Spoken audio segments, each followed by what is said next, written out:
আসসালামু আলাইকুম। আজকে আমরা টেক্সটাইল ইঞ্জিনিয়ারিং কলেজের ভর্তি আপডেট দেখব।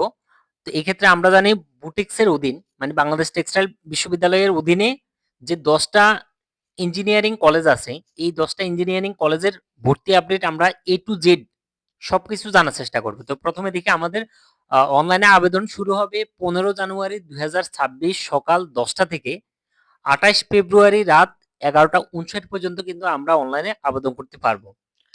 আবেদন ফি আমাদের 1000 টাকা, অর্থাৎ আমরা একটা আবেদনে একসাথে 10টা কলেজে কিন্তু আমাদের আবেদন হয়ে যাবে।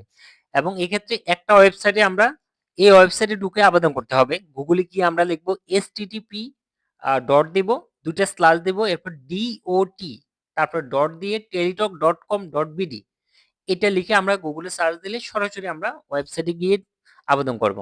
আবেদনের যোগ্যতা আমাদের যেটা লাগবে সেটা হলো মাধ্যমিকের যোগ্যতা উল্লেখ নেই, মানে পাশের সাল উল্লেখ নেই। তবে উচ্চ মাধ্যমিকের ক্ষেত্রে অবশ্যই 2024 অথবা 2025 সালের পরীক্ষার্থী যারা তারাই আবেদন করতে পারবে, অর্থাৎ সেকেন্ড টাইমেরও সুযোগ আছে এবং এক্ষেত্রে আলাদা করে কোনো নম্বর কাটা হবে না।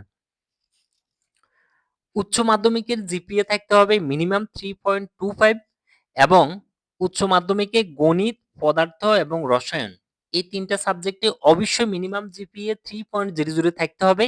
এর নিচে থাকলে কিন্তু আমরা আবেদন করতে পারবো না। আর মাধ্যমিক এবং উচ্চ মাধ্যমিক দুইটাতে আমাদের জিপিএ থাকতে হবে টোটাল 6.50। তার মানে আমাদের আবেদন করার জন্য উচ্চ মাধ্যমিকে 3.25 এবং দুইটা মিলিয়ে আমাদের 6.50 থাকলে আমরা আবেদন করতে পারবো এবং এক আবেদনে কিন্তু আমাদের 10টা আবেদন হয়ে যাবে। এবং এক্ষেত্রে আমাদের কলেজের পছন্দ ক্রম, পরীক্ষার কেন্দ্র এবং কোন কোন এই 10টা কলেজে আমরা কোন কোন সাবজেক্টে ইঞ্জিনিয়ারিং বিএসসি অনার্স করব, 60 সাবজেক্টে 4 বছর মেয়াদি। আমাদের এখানে সাবজেক্ট আছে কিন্তু 4টা। এই 4টা সাবজেক্টের উপরে আমাদের অনার্স করার সুযোগ আছে।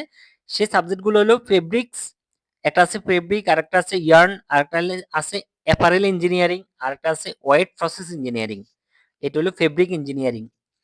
এই ইঞ্জিনিয়ারিং গুলো আমাদের এই 4টা সাবজেক্টের উপর আমাদের প্রতিটা সাবজেক্টে আসন হলো আমাদের 30টা করে, তাহলে 37 120।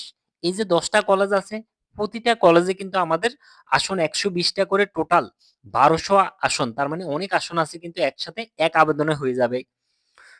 এরপর আমাদের কলেজ পছন্দ ক্রম, আমরা যখন অনলাইনে আবেদন করব তখনই কিন্তু আমরা আমাদের সুবিধা অনুযায়ী আমরা কলেজগুলা পছন্দ ক্রম দিব।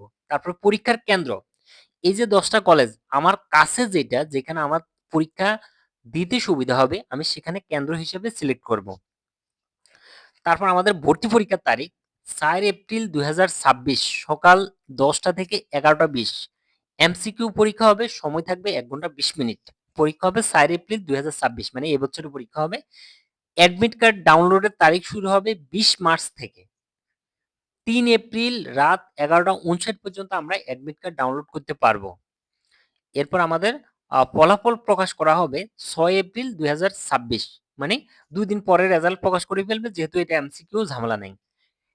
ক্যালকুলেটর কোনোভাবেই ব্যবহার করা যাবে না এবং হলো নেগেটিভ নম্বর আছে, যেহেতু পরীক্ষা পদ্ধতি হলে এমসিকিউ এবং 100টা কোশ্চেন থাকবে, প্রতিটা কোশ্চেনের জন্য নম্বর থাকবে 2, তাহলে আমাদের 200 নম্বরের পরীক্ষা। এই 200 নম্বরের পরীক্ষার যেহেতু একটার প্রশ্নের মান হলো 2, তার মানে আমরা আগে দেখলাম যে প্রতিটা ভুল উত্তরের জন্য 0.25 করে নম্বর কাটা হতো প্রতিটা বিশ্ববিদ্যালয়ে, কিন্তু যেহেতু এখানে 100টা কোশ্চেন থাকবে প্রতিটার জন্য নম্বর হলো 2, এই কারণে আমাদের নেগেটিভ মার্ক হলো 0.50, মানে 0.5 করে কাটা যাবে প্রতিটা ভুল উত্তরের জন্য। মেধা তালিকা প্রণয়ন করা হবে প্রাপ্ত নম্বরের ভিত্তিতে, এই 200 নম্বরের ভিত্তিতে কে কত পায় সে অনুযায়ী কিন্তু মেধা তালিকা তৈরি করা হবে। এরপরে আমরা দেখব আমাদের মান বন্টনটা আমরা একটু দেখি।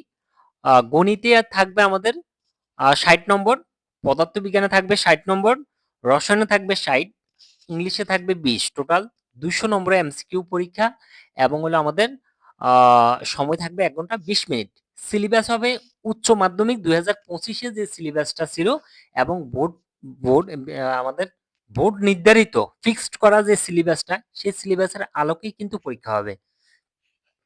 এবার আমরা দেখব আসন সংখ্যা এবং পরীক্ষার কেন্দ্রের নামগুলো একটু দেখি।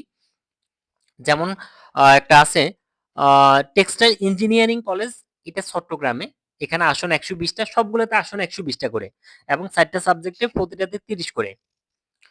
পাবনা টেক্সটাইল ইঞ্জিনিয়ারিং কলেজ, তারপর আছে নোয়াখালী টেক্সটাইল ইঞ্জিনিয়ারিং কলেজ, এরপর আছে বরিশাল টেক্সটাইল ইঞ্জিনিয়ারিং কলেজ, তারপর আছে ঝিনাইদহ টেক্সটাইল কলেজ, এরপর আছে রংপুর টেক্সটাইল কলেজ, তারপর আছে গোপালগঞ্জ টেক্সটাইল কলেজ, এরপর আছে জামালপুর, তারপর আছে মাদারীপুর, এরপর সিলেট টেক্সটাইল ইঞ্জিনিয়ারিং কলেজ। এই 10টা কলেজ আমাদের, প্রতিটাতে 30টা করে 120টা, মোট 1200 আসন। এটাই ছিল আমাদের টেক্সটাইল ইঞ্জিনিয়ারিং কলেজে ভর্তির সর্বশেষ আপডেট। নেক্সট আপডেট আসলে আমরা সেটা অবশ্যই জানানোর চেষ্টা করব। ধন্যবাদ। আসসালামু আলাইকুম।